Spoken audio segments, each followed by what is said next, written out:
Hello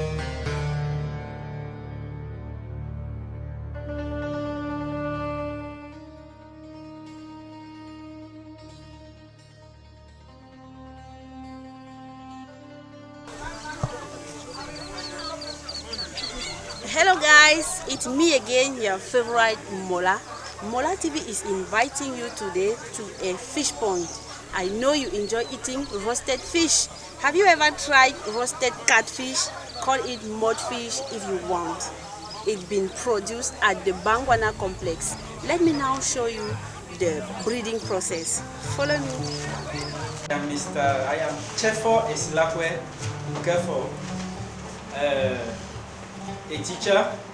I wasn't here when we were doing presentation. I am a teacher, a geologist teacher, and I taught for 2 years, and then later on I put more of my time in agriculture. And like we have been saying, it is very important for us. It is an agro-business opportunity when it comes to agriculture in all the domains. I will take you to where I do one of my specialties, which is the fish production. We do rear the fish, but our specialty is the fish production. As Prof rightly said, many of us did not know we can produce the fish. And when I talk about fish here, I'll bring you to a specific type, which is the catfish. Catfish, why? Because they have these whiskers. That is why we call them catfish. Most of us know them as mudfish. Yes. Okay, so sorry, we are going to cut you short. Without wasting much of our time, we are running out of time. I was talking to you about our fish production, and I will take you into those of us who came early yesterday, attended a session, and I want to revise it, meaning I will not give room for too much questions for answers, but please be very keen and follow up the steps as I explained. Then you must have gotten all the notes and the explanation. I will take us right down to the laboratory. We are going to do another session of injection, then we will get into a session of fertilization and incubation of our catfish. And then we must have talked about production of catfish. Without wasting much time, if we move down, we'll be beginning by time, and let's stop a lot of noise, so that many people can also listen and understand. We can give a gap so that everybody can see what we are doing. Please, let's give a gap. Thank you. I am Chefo Eslakwe Kefo. I deal in agriculture, to be precise, in the aquaculture. Aquaculture here is the rearing of fish for either consumption or commercial purposes. And in aquaculture, to be precise, what I do is the rearing and production of mudfish, what we commonly known as catfish. Catfish. This is a variety of fish species that has a very high range of production, and we can easily culture that and do the production ourselves. And since we are dealing with commercial purposes, it is very, very important to practice with it, because the output in a successful hatch, one successful hatch would give you at least 100,000 fingerlings. Fries, for that matter, that will grow to fingerlings. And if we look at the world market today, we realize that our meats are becoming so expensive in the market, and people are gradually diverting to fowls, the birds. And recently the birds also are becoming very low in the market here in our country, and the market is becoming also very expensive. Many people do not know about fish farming, and in fish farming we can have a variety, especially the tilapia and the catfish. But that will get you into catfish. Catfish, because of that, is very high productivity range. A successful hatch will give you a lot of income if it is for commercial purpose. And mind you, for feeding as for your household, it is very, very nice and delicious for your system. In order for us to culture our catfish, we do not need much. Some people might think it is very expensive in order to invest or to do aquaculture. It is not. All we need is for maybe beginners, you can get just this our drum, this our 200 liter, 1000 liter drums, a cubic meter liter drum. So get it, set it, and put your fish in it, and there you go. The only thing you need to do is have a constant change of water and constant follow-up for feeding, and also to check if there are any diseases attacking them, and that is all. In order for us to prepare our drainage or to do our setup where we are going to do our aquaculture, we need just to have that pond, set it, and make sure if you can have a constant inflow of water. You just need to get a space, maybe a 1 meter square or 5 meter square environment beside your house, and supply water constantly into that your pond. It could be a natural pond, maybe dug 50 centimeters in the ground and well treated in order to avoid impurities from the exterior getting in anyhow. Then have a drainage that you set for water to drain whenever you want it to drain, if that water becomes so saturated. That is for a natural one. But for the artificial one, you can have plastic ponds that you make to the sizes you want, depending on your income. You can have your drums that you set. Some people use just even these 100 liter drums and just cut the mouth open, and there they go. They set in their fingerlings and fries if they get them, and constant follow-up for the drainage of water. You drain the water if they are fingerlings constantly, every day.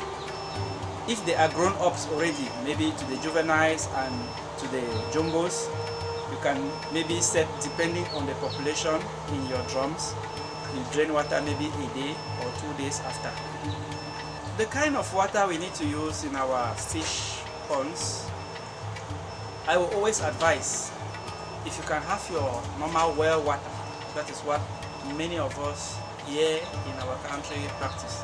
They do the wells and then they treat them for it to be drinkable for their houses. Some will do the borehole, which is very, very important and the best way. So I always recommend use your well water or your borehole water. Why? Because that one is natural. Well treated and clean, it is very natural and it is good. That is what they need. If you get for the company produced water, those waters already have chemicals included in them, and I don't advise you to use such because it will always affect your fishes. It brings in those impurities, and those minerals that are being added will always change the pH or change the salinities of the water and all the rest. There are all those elements that are going to alter the water needed for the fish. So I prefer your natural source of water, a spring, a well, a borehole. Okay, for us to have our broodstock, especially when it comes to production of fish, we need to have a broodstock, and our broodstock needs to be 1 year and above of age. Then your broodstock, if you are dealing maybe with breeding and production of fish, I will advise not to do inbreeding, because inbreeding will always affect your production. If you have a broodstock, maybe you have enough females and you don't have males, I will advise get a male from another producer or from another pond. Let it not be from your own pond. It should be from a different pond. Why? Because inbreeding are like brothers and sisters, which is not okay. Same thing goes for other agriculture, like the pigs. You can't produce within the same concession. So for us here, to begin, we imported our broodstock, and we imported from 2 different places. We had one here in our country and we had one which came from Nigeria. And the broodstocks, we had to do our fertilization and it gave a success. We have also tried the inbreeding and it has always been a failure. So that's why I say we should not practice inbreeding. If you are doing inbreeding, then you should have a variety of species. Since these fishes have varieties of species, you can only hybrid them. Maybe from one species and you get to a different species. You breed them, then you have your stock. There you always have what we call the hybrids. Simply tell you, it is very, very easy to identify your male from your female fish. If you get your male, like I said, your broodstock must be a year and plus old. So if it is less than a year, don't consider that like a broodstock. If it is more than a year, you now have to identify. If you get your fish, you will have the male. You will be able to see that the male reproductive system, that's the penis, it is elongated and very pointed at the tip. For you to know if it is mature enough to have the sperm in it, the tip which is pointed will always be pinkish in color. If it is not pinkish in color, then don't use it. You use when it is pinkish in color. For you to identify the female, they always look very large at the stomach. You find the stomach expanded a bit out. That already gives you a knowledge that this should maybe be a female. Once you take it and turn up, the female reproductive system, it is rounded, oval. It is oval and has that cut in the middle. Unlike the female reproductive system of human beings, it is oval and have that cut in the middle. When you find it, it is either swollen a bit and dark in color. That's to tell you it is mature. At times when you just touch the stomach, you find a little bit of eggs popping out.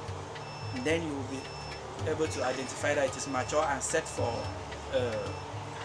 it is ready that you can use it to do insertion of your hormone. When it comes to fertilizing, we always begin with the female. Because there is never a day you begin with the male and you expect to go get the female. No. Begin with the female because you have to do injection of the hormone in that female. Once you have injected your hormone, it takes 12 hours for it to be set for extraction of eggs. Your hormone is there to provoke it, unlike the females, the human beings. It provokes it to get forced labor.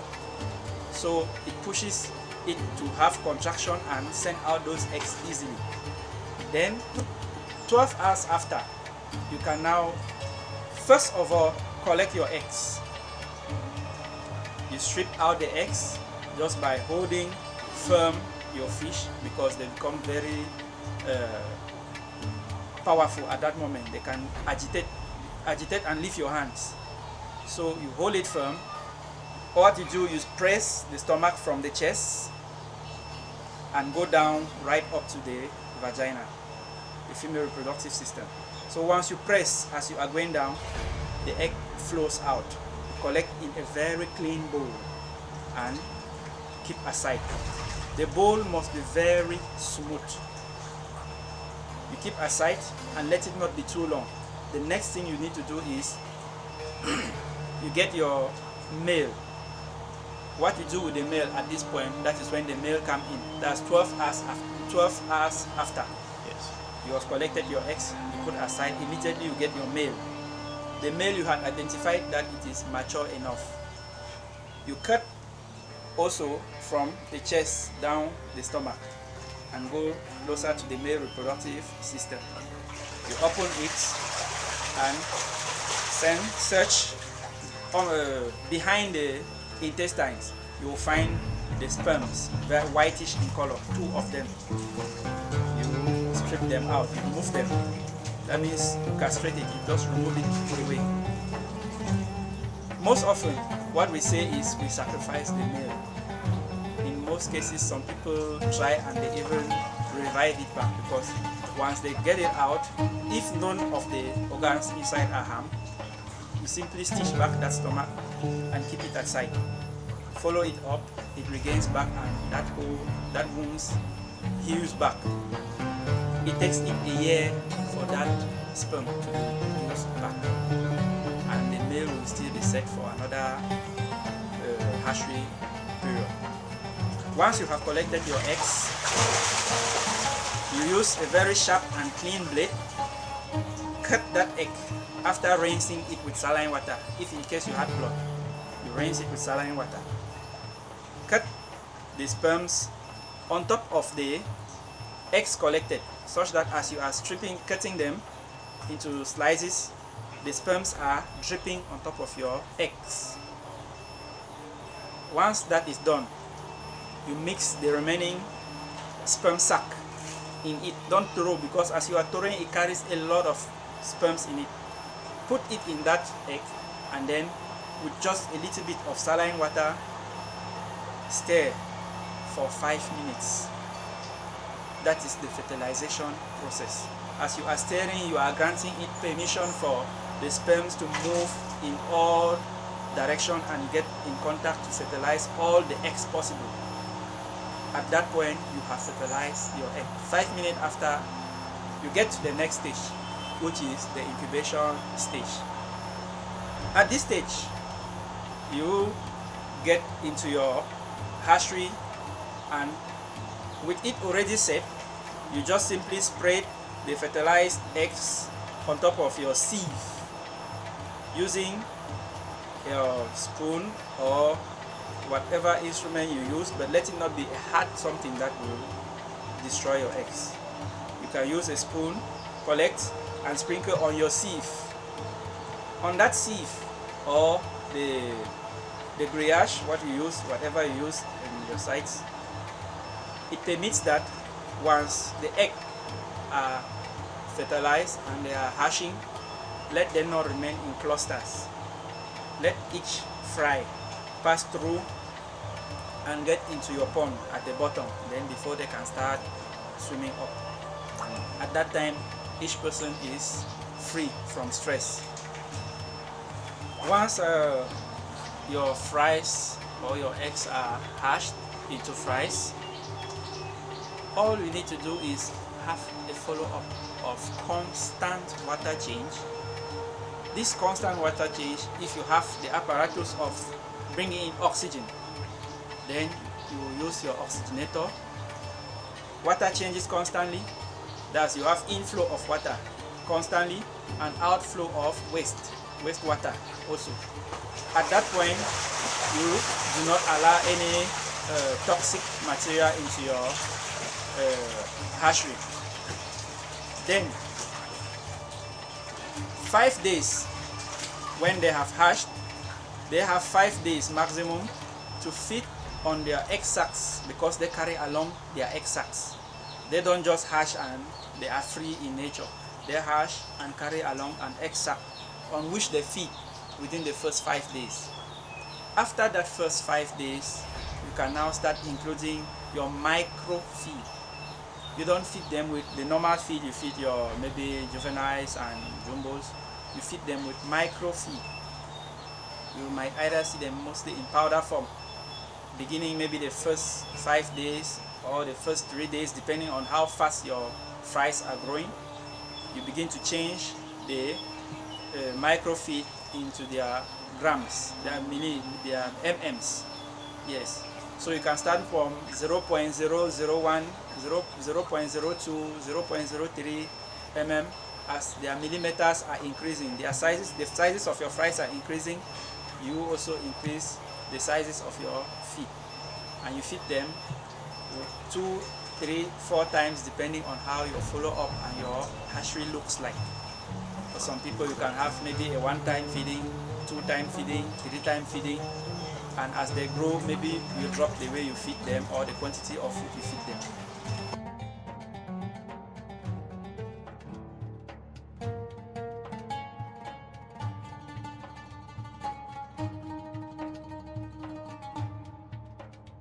You are going to have a slide that you will read through it and get that process completed. So now, we identify our female by looking at the female reproductive system, which is brownish and very dark in complexion. Here we know it is a female. For the male, it is elongated and having a pinkish sharp tip. If the tip is not pinkish, that pointed tip, if it is not pinkish, then it is not mature enough. So here, we are going to take the weight to know before we can know what to inject in it.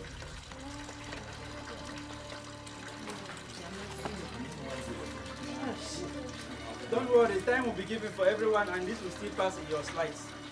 Yes.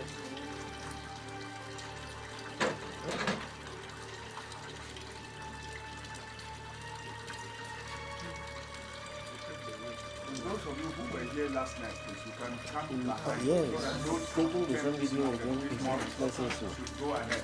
That's the video we already have. Those who were here last night, please, you don't need to really... 0.5. Right?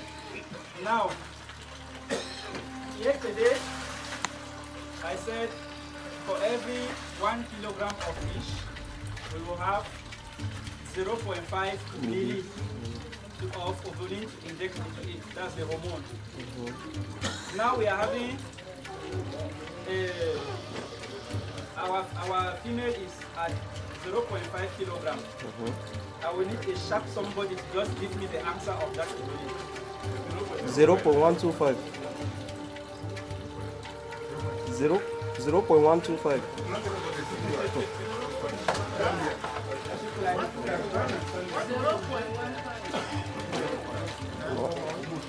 No, 1.1. Finally, I'm getting a lot of mathematicians inside here with different answers. I need somebody with a sharp 0.15. Excuse me, I'm not understood. For every 1 kilogram of fish considered to be our broodstock, for every 1 kilogram of fish, we are to inject our hormone at 0.5 milli. So if we are having a half kilogram fish, We have 0.25. 0.25. okay, let's not waste time. Our answer is 0.25. Yes. We are dividing, we are not We are multiplying. dividing. Yes. So here, let it just be there. But they are very, very agitated. This is our ovulin, which is the hormone. Like I said yesterday, many people will always dilute it. Many people will always dilute it. Ovulin. Yeah. Its function is to, as in all women, is to provoke labor. So it is provoking the production and liberation of eggs. Yeah, in the fish. And our syringe is the 2 milli. the 2 is the 1.5. Okay, we are having a 2 milli syringe here. Why I choose this is because injecting with our 5 milli syringe or the 10 milli syringe, it will always leave a very big pore. And once you are taking it out, you have the high probability of your ovulin to flow back. So with this very tiny syringe, once you are removing it, that pore is being blocked. So it is not liberated out. We are not going to have a backflow. That's what I mean. Make sure you always disinfect, and we disinfect only with the saline water. Yes, disinfect only with the saline water. This already be disinfected. So So if I use it directly, just to save time.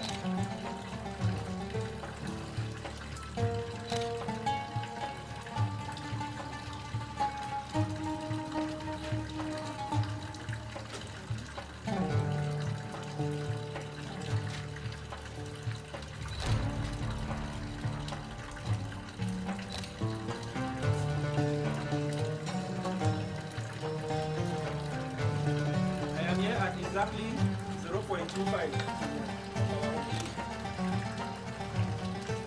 Injecting our fish is always at a closer fish, just after the score.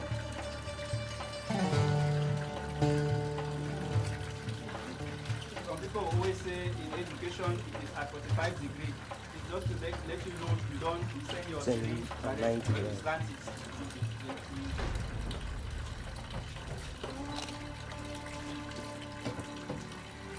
If you can see, this is the bone, and this soft part, that is where you do same as this way. You can do it any of the sides. You have no problem.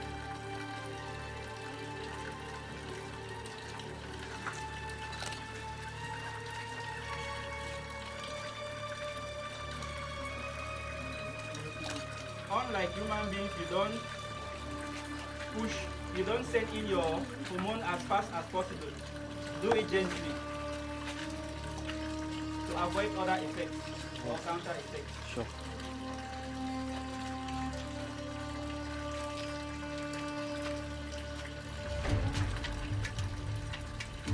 And that is the back flow that I was talking of, if you have noticed.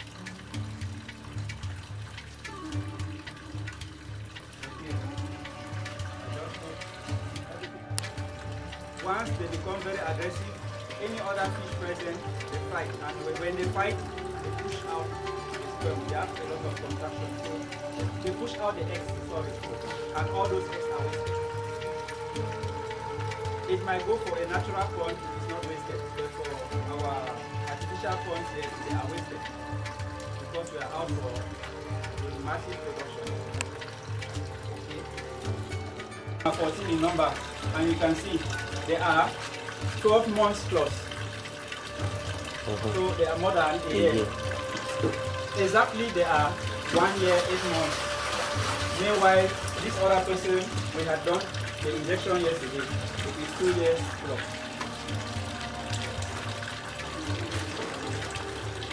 At this stage, we are moving directly to extraction of eggs. Once you inject our ovulin, it has 12 hours maximum. That is why I say we are running out of time. Our time yesterday was at 12:18, and what is the time now? 12:10. 12:10. So we are on time. When removing back this your fish that has been injected from the pond, you need to be very careful. Don't brutalize it. Else it will begin to lose the eggs. Yes. And I will need the help of one very strong somebody.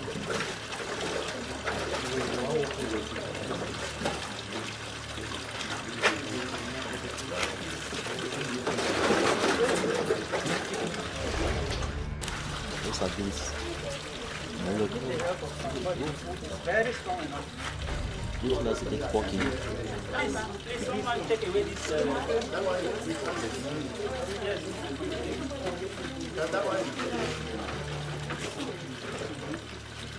Okay. If you look keenly, you will see that it is already liberating the eggs. It's doing what? It's sending out the eggs already. So some have already been sent out, deposited in the water there. So what is the sign to show that it's sending out the eggs? You can see them now. These are the eggs. If you look on the table, you will see them. Okay, I need somebody who thinks he has a lot of force than me or energy than me.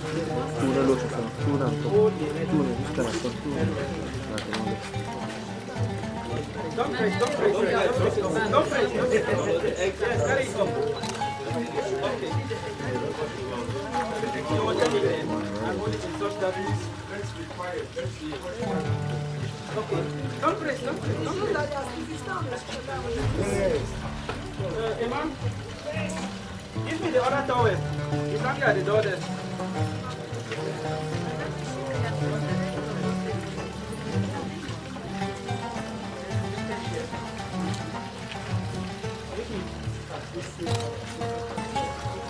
Yes, 12 hours. That means we were at this night yesterday.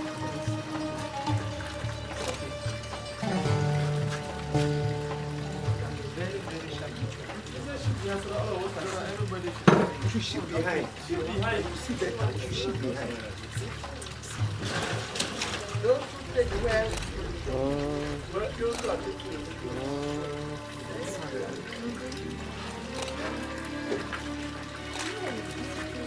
With the female flash at this size, you can have more than 100,000 eggs.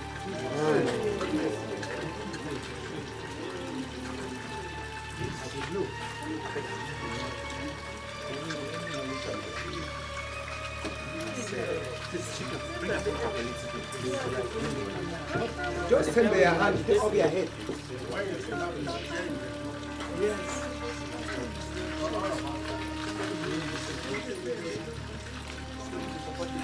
Hold very well.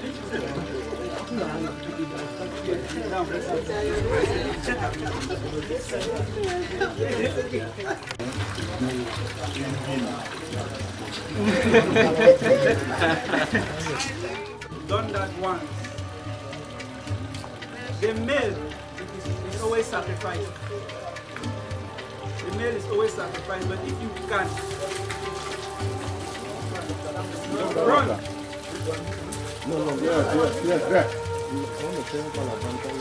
If you can and successfully do it, you can save his life. And it will still take a year Top of the machine. with serious and well feed.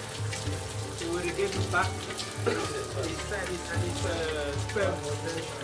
Yes.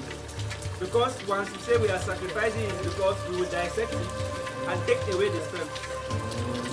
Yes. That's what we do. We dissect it and take away the sperm. Then we fertilize our eggs.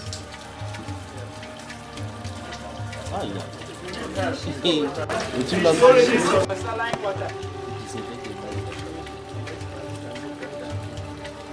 They are taking it in the opposite direction because that's the way I'm moving the fish.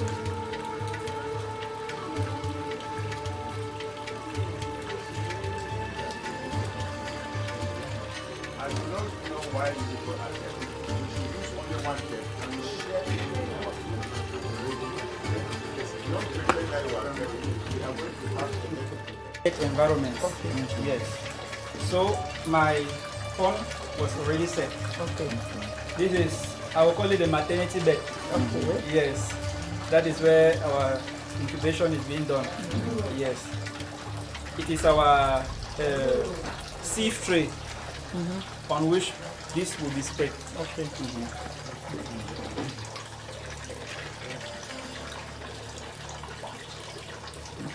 We will not always need to have such. We always have such. There's net on it. Yes, there's a net. That net what is? It is on it that our eggs will settle. We settle, yeah. And then by the time they begin to fry, they now fry and go out one. Inside. They don't go out as a cluster. Yes, so they pass through it and go down. Then from there now they begin to swim up. Okay. Yes. After they must have hatched, the waste, those that did not hatch, will remain on this. Then it will easily be taken out in order not to intoxicate the water. This same time tomorrow, if you come here, you will see them already hatching. Yeah. How many times? 24 hours.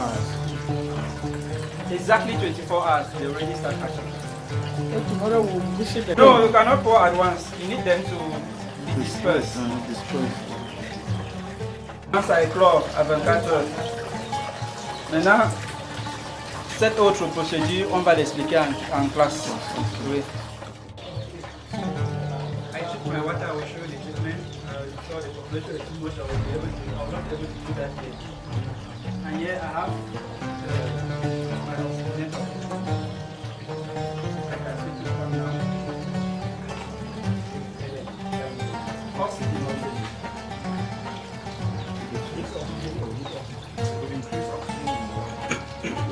Like now, you can see our oxygenator, and you can experience that we are not having light.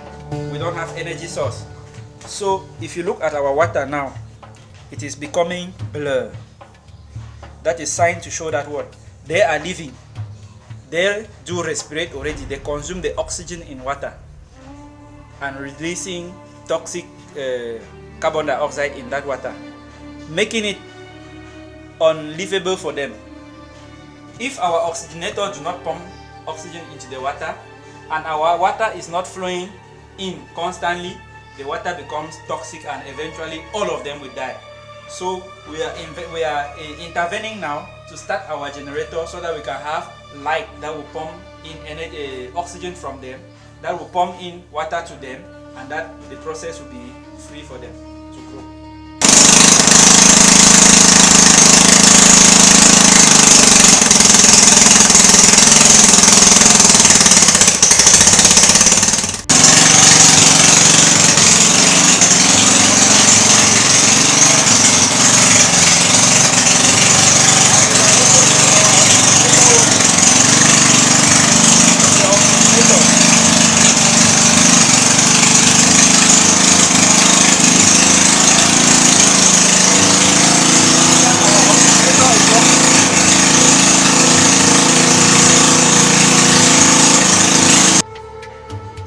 Now, this is day 2. 24 hours had passed and they already have hatched into their fries. And now, this is the second day. You can clearly see the fries under here as they are swimming around, frying around. So those are them. At this stage, we don't feed them because they are carrying their egg sacs along with them. They feed on it until they reach 5 days. From the 5th day, you can start introducing microfeed to them. Microfeed because the feed it is powderish. It is like powder, so they can feed on it. And when feeding, you don't feed too much. Put just a little, they will come and eat. If they feed until it is finished on that position, it is enough. Don't saturate the water with feed because if you saturate it, the feed becomes toxic. And at this point, you cannot easily clean your pond because if you are cleaning your pond, you stress them out, kill them, and that is it for your stock. So now, if you look on your sieve, you realize that we still have some that are frying in it. They are still hatching. This will take maybe, today is the 2nd day, so tomorrow I will have to take this out because the eggs that have not hatched, they have turned white. And with constant flow of water, it is washing away the toxic. But if they stay in there again more, they will now, our fries will be feeding on them, and which is not good. It will harm them. So the next thing we need to do is that the 3rd day we should be removing the tray out of it. Then anyone that has hatched is what we use. Say I can encourage every person that is like having that anxious, that anxiety to get into fish hatchery or aquaculture, to take note that it is not something frightful. It does not require big for you to begin. It requires you just the minimum to begin with, and you find yourself maybe producing in millions or in thousands. And I really encourage everyone to get into it because it is the game changer in our world today now. Many people do not know that. I always like say people pass over opportunities without knowing, and or all the time. This is an opportunity for them to understand and practice. Practicing it will not take you long. Practicing it will not take you too much money. Just do the practice and you'll find yourself excelling. The feed are not expensive. At a certain point, you can produce your own feed. Once they grow out to their fingerlings and they're getting into juveniles, you can produce your own feed. Why? Because they are carnivorous. Whatever you, the human, eat, they eat. Majority of what us, the human, eat, they eat. So you can always feed them with your own feed that you have produced. Maybe you have your pelleting machine, or maybe you know where there's a pelleting machine. You go there, pass your command for food, bring it to them, feed them. If you have any other thing with treatments, because you can always have diseases and you don't know what to do, we have in our society a lot of green grass. Those green grass are medicinal for us, the human. They are medicinal also for the fish. You get that, wash and give to them, they feed on it. It becomes a very good antibiotic for them. Those that I will practice these artificial ponds, I always advise them to do to plant aquatic plants in their ponds. If they get aquatic plants and plant them in their pond, they may likely not be stressing to change water all the time. So I encourage everyone to come and join in the production of fish or in the aquatic practice, and they are going to change a lot in their lives. Les molas, nous sommes comme ça au terme du processus d'élevage des poissons. Voilà notre produit fini. Vous avez les poissons chats ici. Alors, si vous avez des enfants que vous désirez former dans ce processus d'élevage des poissons, vous savez où nous trouver. Nous sommes situés à Bangwana Complexe. C'est situé à Banga dans le département du Nord. Allez.